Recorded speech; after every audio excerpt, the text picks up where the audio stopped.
We introduced Jackie Shaw. Thank you very much. Jackie is a very long-term resident of Aransas County. You were born here, right? I'm sorry, I'm what now? Were you born here? No, I was born in Refugio, not far away though. Okay. Yeah. Okay. Yeah. And I'm sure they had me down here the first week or two. Good. Celebrate. Good. And Yeah. she's been very active in all kinds of historical associations. She is a past vice president and past president of the History Center. Thank you. So please join me in welcoming Appreciate that. Jackie. Appreciate that very much. Well, I thought I'd kind of, I had written this a while ago and I found it, and it was in my computer. I think it dated back 2 or 3 years ago. But I thought it would be a good beginning, and then I'm just going to emphasize a couple of other things that I thought were important. And I will go to after I go through this. So if you miss the name once, you'll hear it the second time, I'm sure. Okay, Peter Johnson married, this is giving you the facts on it, Wilhelmina Rebel at an Indianola in January the 29th, 1854. They had 8 children. And this is where there's kind of discrepancy. One said they had the 5 children after they left the island, and the other said they had them there, but it doesn't make any difference. It was a total of 8, and I'll go into when the Civil War and so forth. Peter and Wilhelmina were married in a civil ceremony. They had their marriage blessed at Stella Maris Chapel, which was built in the 1850s. They had to wait for this. To happen, as a visiting priest would make the circuit in this area. It is the oldest church, referring to Stella Maris, still standing today in this area. It was originally the church property given by, it was originally on the church property, which is where Schoenstadts are. And, I don't know whether any of you were here when that was moved, but that was really a big project because it weighed 64,000 pounds. And so it's there forever now, where it was moved to, next to the cemetery. Okay, Captain Peter was a true Viking. He was 6 foot 7 inches. He left Denmark at an early age and went to sea. He was headed for the United States. He was headed for the United States as a stowaway. However, he got on the wrong ship at the very beginning of his career that ended up in Greece. And we don't know where he went from there to be trained. But it is not known how he ended up with his ownership at such an early age. And I used to hear this kind of in the background, Letha and I did, because she was the oldest of that group of grandchildren, and I was the oldest, and so my grandmother would get real shook up about this when we started talking about it. So some say that he was a pirate, and if this is true, he must have been a very good pirate, and as his wife Wilhelmina and himself were devout Catholics and raised all their children in the Catholic faith and taught them how to sing, and that's true. My grandmother did a lot of singing too, so that's like the 3rd generation here, but she sang a lot, didn't she, Letha? Right off the porch. And so we heard it was like she was performing, and it was loud and clear, and we got a lot out of that. Captain Peter came to the United States in the early 1830s, landing first at Alabama. He navigated the southern coast of the United States, bringing settlers and supplies to Texas. While still in Galveston, an incident occurred which would have a lasting effect and influence on his life and career. The survivor of a shipwreck happened right there in Galveston, and he evidently was seeing it take place. So Theodore Johnson was brought to Captain Peter, and he signed him on because he was really wanted him to be his friend. And they were steadfast friends, besides having the last name Johnson and so forth.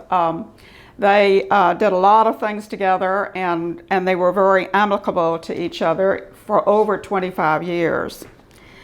Okay, while living in Galveston, that's about Theodore. Let's see, the survivor of a shipwreck, okay, Galveston. And Wilhelmina, okay, now we're going down to Wilhelmina, a sketch on her. She was Wilhelmina Rebel, that was her maiden name, Hera. And she had come from Alsace-Lorraine across the ocean and hoping to make a new life with her, she and her husband and her daughter, Bertha. Well, as it turns out, the husband died on the way over here. So when they arrived at Indianola, she was a widow with a child and trying to figure out, you know, what to do and what they were going to do for the rest of their lives and so forth. So she decided to go on to New Braunfels, and I think they got on with a bunch that was headed that way, because that's where some of them went: New Braunfels, Cuero, and Victoria. So she decided that she would walk along with her daughter and then catch rides as people would let her have a ride with them.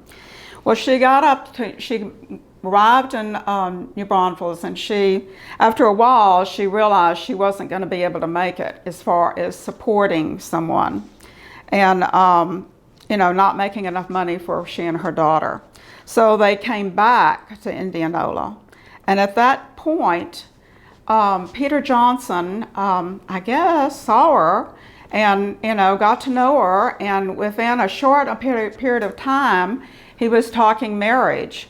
And so, you know, anyway, they ended up getting married. And well, the interesting part is, too, on top of that, is that I don't know how old the daughter was, Bertha was, but within 3 to 4 years, she was marrying Charlie, who I'm going to tell you about too, Charlie Johnson, who was his partner.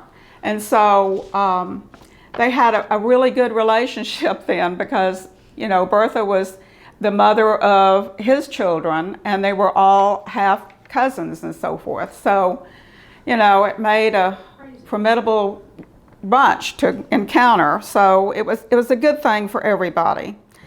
And the two of them, let's see, a couple of years, yeah, this is the part where Theodore marries Bertha, Wilhelmina's daughter, and the support was still in effect as close friends and family through the years. Captain Peter secured a contract to carry the mail from, that was from Indianola to Port Isabel. And he soon established a new base at the west end of St. Joseph Island, opposite the present site of Rockport. I've heard it's also across from the lighthouse, and I don't know. It's kind of like, in my mind, I can't quite figure out how that is, because of course it's no longer there. The ground floor was a warehouse and a commissary, and the upper was used for lodgings for passengers and family. The enterprise operated by Captain Peter included mail, and this was also tied to Theodore too, or Charlie. He wanted to be known as Charlie. So that, let's see, by passenger boat, overland stagecoach, ferry crossings, Captain Peter and Charlie were, you know, in charge. And that existed coming across from Siluria over to St. Joseph, and then the Bellport was Captain Peter's boat, and the ferry was Captain Charlie's. So Captain Charlie took some of the smaller areas that were maybe harder to get to with a big boat like the Bellport, and like for instance Bayside and St. Mary's, and then I don't know about El Copano. They never mention El Copano when they were referring to all this, but it should have been to them also.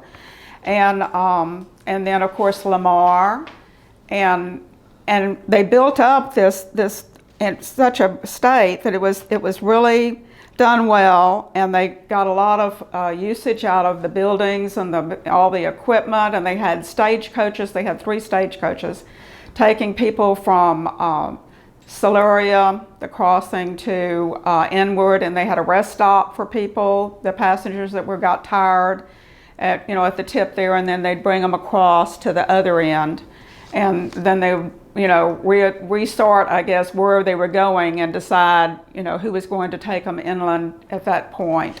But it was a lot of work and a lot of travel and so forth. And they loved living on St. Joseph Island, though, and we still call it St. Joseph. I know it's San Jose now, but that goes back pretty well.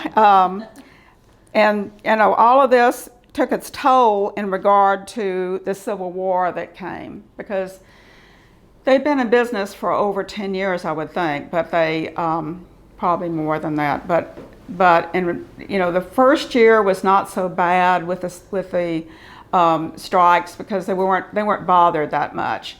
But the beginning of the second year after the Civil War started, it was pretty disastrous, and they realized that they needed to get off the island and get off of it quick.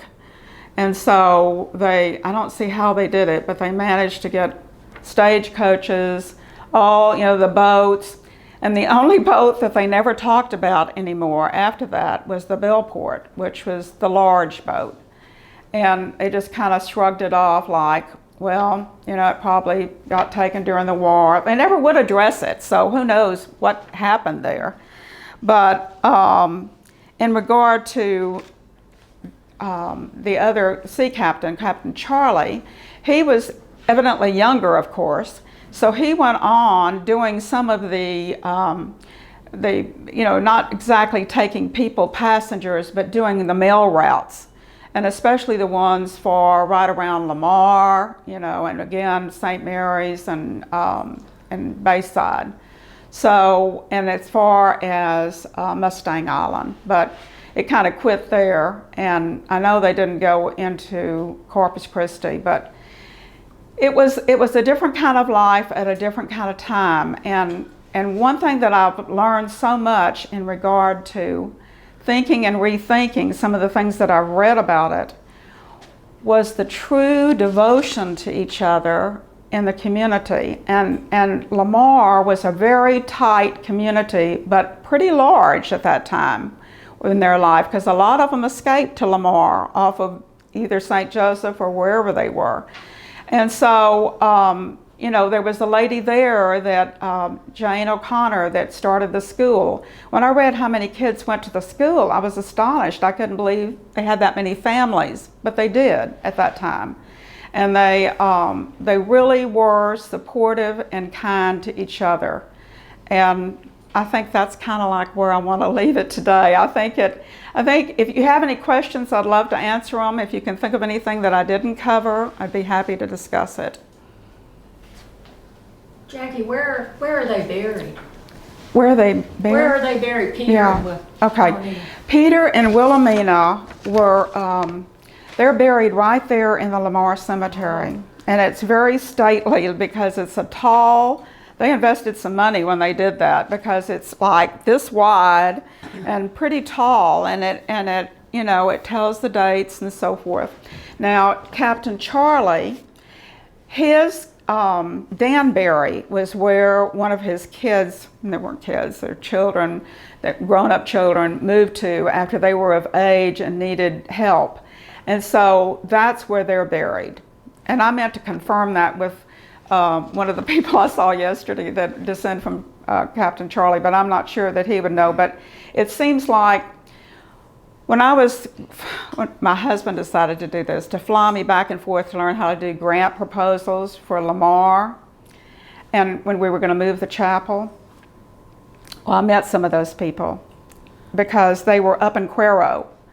And that's what they told me. They were descendants of Captain Charlie's, and they said that they just wanted them close, and then they ended up dying there, and they buried, and there were people from Danbury.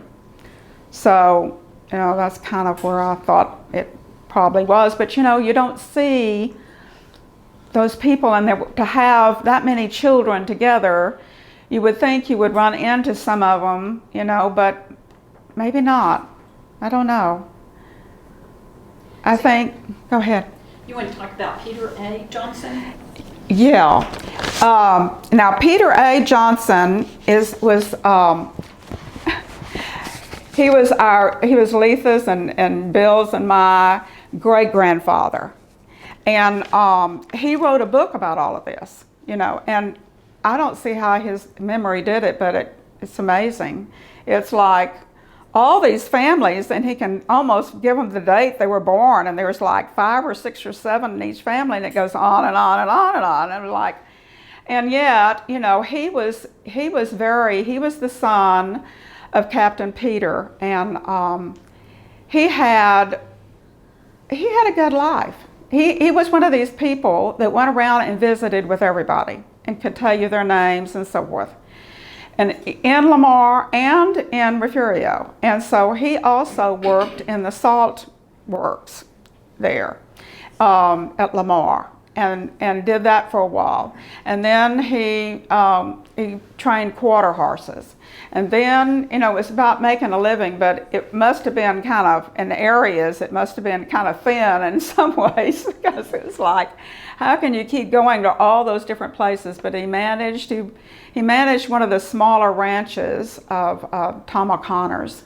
I don't know which one it was, but he got a lot out of that. And then he went into the wilderness near Laredo and learned a lot about that and brought it back to Refugio. And he was one of these that was very gregarious. And somehow he was able to get Hobart Houston to write this book or help him with it. And it's really amazing, because you think he had to come up with the names and birth dates and all this stuff in regard to help getting Hobart Houston to be able to put it down in a logical order and make it book style and ready to go. So, are there any other questions you can think of? And your father's name was what? My father was from Ohio, so he was one of those Yankees, you know. So, and my mother never let him forget that. But anyway. So it's your mother. Johnson was on your mother's side. Johnson is on my mother's side. Yeah, okay. Yes. I'm 5th generation, and Letha and my brother, and then my grandmother she was the granddaughter of Peter. And the daughter of Peter A. Okay. And Letha's grandmother and she were the only girls. The rest were all boys. And then Letha's grandmother died, and that was really a hard time because they were still children. But they were very close, and like living in Refugio or Lamar is like, you know, everybody, if you walk down the street, they've been there for so long that everybody knows everything. You know, it's just the way it is. Isn't that right? And still, I bet. Yeah. Okay. Jackie, did you say that your family lived over in on St. Joe's Island? Yes. Like where the O'Connors have their house? Yeah. The O'Connors the are Basses. the Basses. We still pay our, you know, actually half of it's my cousins and half of it's my son. But anyway, you know, I don't know. I just would rather not go into that, because it's just like, that's something that may or may not happen down the years, you know. But there is a 2-acre tract, yeah, that's been in the family since the beginning. On St. Joe? Sorry? On St. Joe. Uh-huh. Down towards the lighthouse, I think, is where I was told it was. Mm-hmm. Tell us about Queen Elizabeth. About The picture, your picture in a rowboat, isn't that it? oh my gosh, the rowboat where I'm standing up giving Tell directions. us about that. Letha's not in that one. Those are other cousins. But believe me, I was definitely in charge of that group because I was the oldest of all of them, you know. Obviously, Yeah. Oh yeah. With my dress on, and they're in shorts, and you know, it's Tell like, us the I think story. you were in that one. Yes. Yeah. Tell us that story, it's good. Well, you know, I'd already, when my family would come to join up with us to end the summer, I'd already been there, you know, for a month or so. And usually, this is Lamar, right? Because we still own property there too, on the right down the street from Pop's place. It's kind of like, for instance, you know, it's like you've led a different existence than everybody coming to join you. Like, my grandmother didn't believe in cooking at all. And she believed in poetry and all the rest, but that was not one of the things she liked to do. So I had to, you know, and Letha, when she came down to see me, we'd think of things that we could do. And a prime example is she arrived with all her Earl Stanley Gardner books. And so there was nothing else in that cabinet to read. I read all of them that summer, you know. So I went from like being age 9 to probably 11 or 13 doing all that, which was funny. It's just the way kids are, though.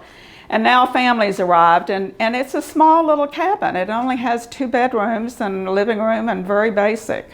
But we really had a lot of fun. And the Mersey Sisters, I want to say this, the Mersey Sisters next door, they came every summer, and we all loved to see that happen because we couldn't believe they were real, didn't we? We'd get our binoculars out and watch them every minute out in the water, you know.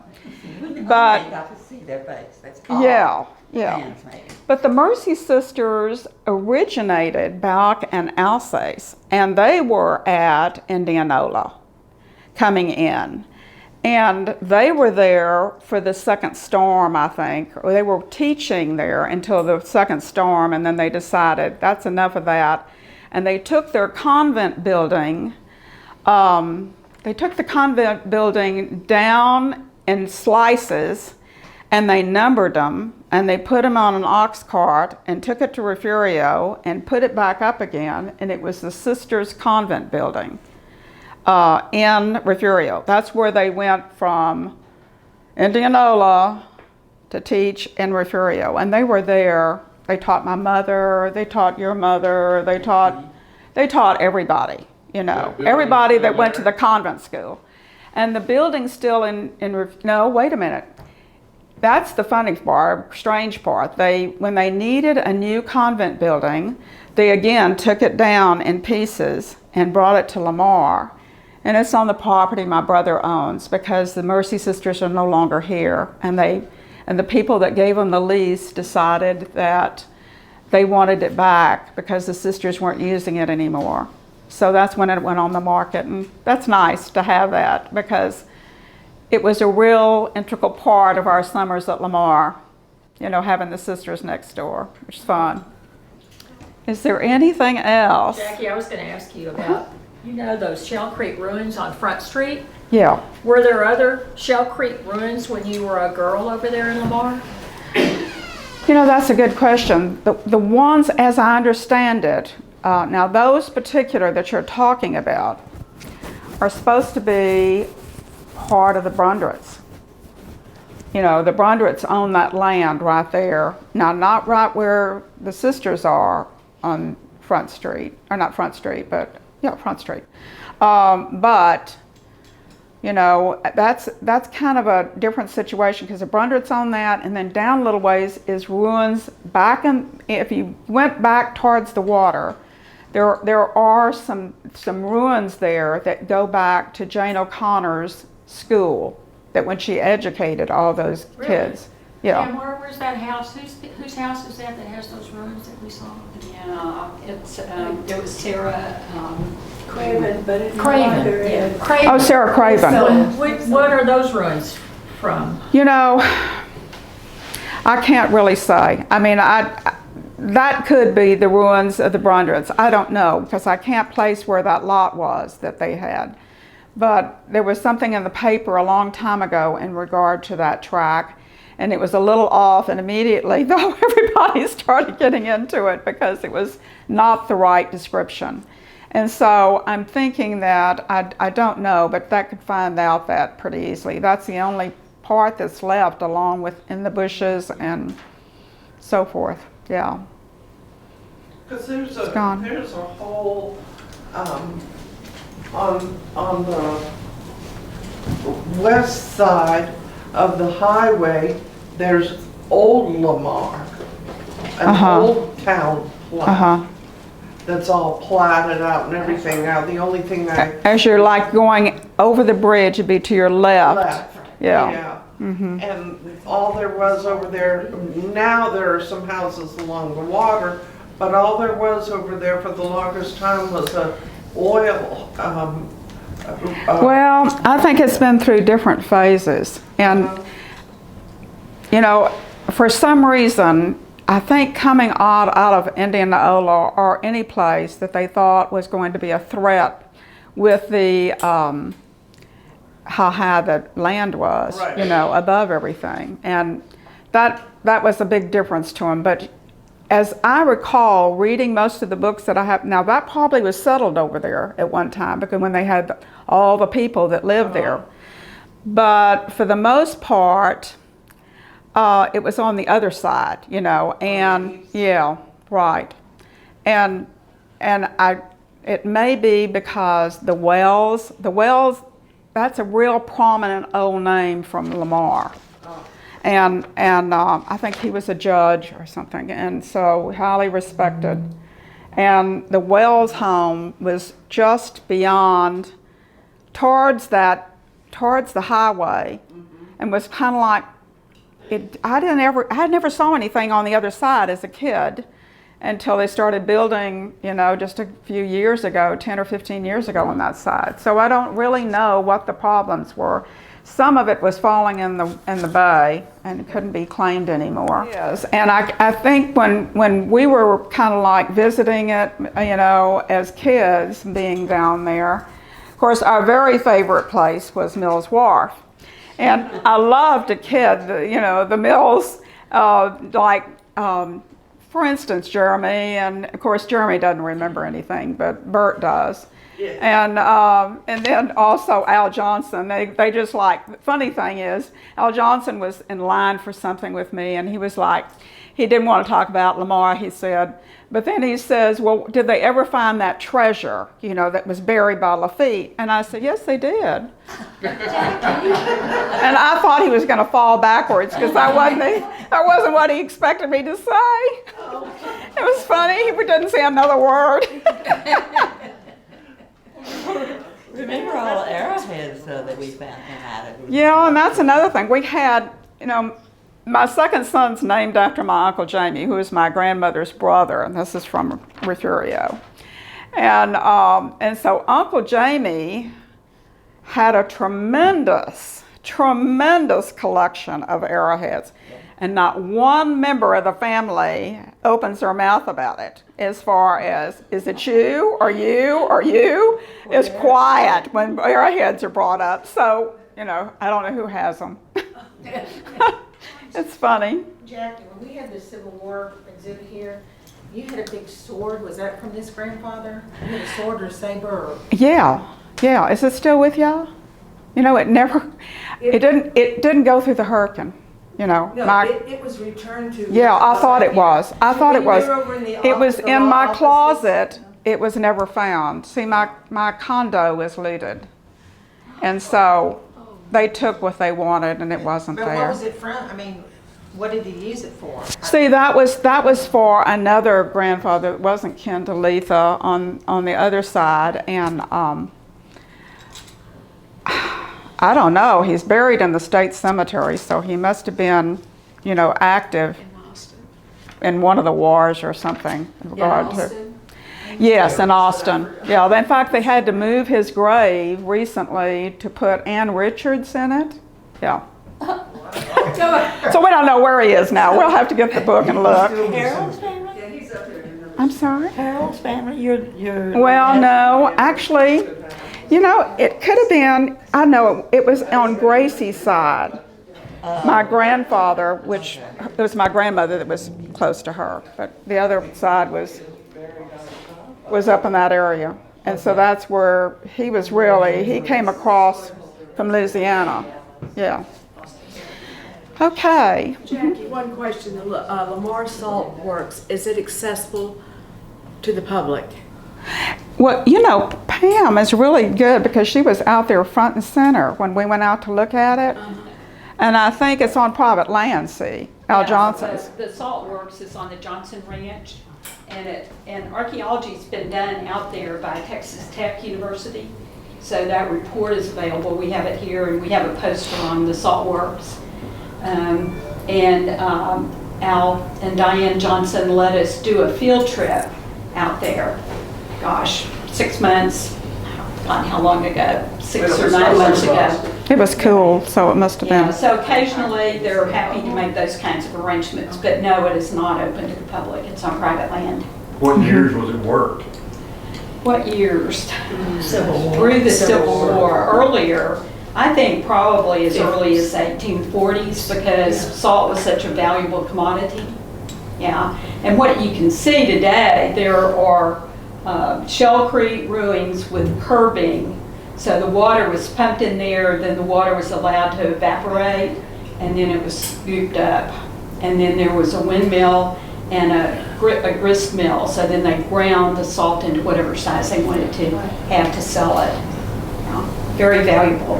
But then the Union came in the 1863, 64, and 65, and began, as Jackie mentioned, began shelling until, you know, people had to abandon that. But that was a real reason that the Union troops came into that area to Lamar, is to take care of, get the salt works. That's right. Very true. Yeah, and they burned things immediately. As soon as they got the people off the island, they were burning everything. So there wasn't anything left. Jackie, walk us through your painting one more time. Oh, good. Okay. Move your chair and just get up here. This is a painting that depicts the St. Joseph scene, okay, in regard to, you know, still paying taxes on it and so forth. And my son decided that he wanted a painting of it, and there was what was left of it was just, you know, this house we had a picture of that and some of the landscape and so forth, and we had ideas on the boats because they were so, I would say, kind of different than anything else out there. And so Herb Booth was commissioned to do a painting of it. And he went and studied. He went to Houston to a museum there, and went back quite a bit, and came. And when he got back, he says, "I know exactly what I'm going to do," because he said, you know, I was able to get a terrain and fit the picture in what I wanted to do, and the small boat. What do they call that? A lightner or something like that. And he says, I know I can do it after seeing the pictures that I saw up there. And so this was about a year or two before Herb died, was killed by the train. And we're just thrilled we have it. And so is there any other questions about it? Who has the original? My son does. He paid for it. Again, where you said the Wells, W-E-L-L-S, where their house was? The Wells were, Wells over at Lamar. yeah, Did what you say about them? was it like across the current? Well, actually, you know, as I was reading this, it was something that I was reading, and it referred to the Wells house again. And then I remember asking my grandmother, I think, is where you turned in to go down the park road coming from Refugio, okay? And it was right there on the corner. So and I'm thinking, if I recall anything that was brick or that was kind of a masonry or something like that, it had to do with its relationship to Mills Wharf, because, yeah, and it was before that, but it ran parallel to the highway. Okay, this has been great. I've enjoyed it. Thank you very much.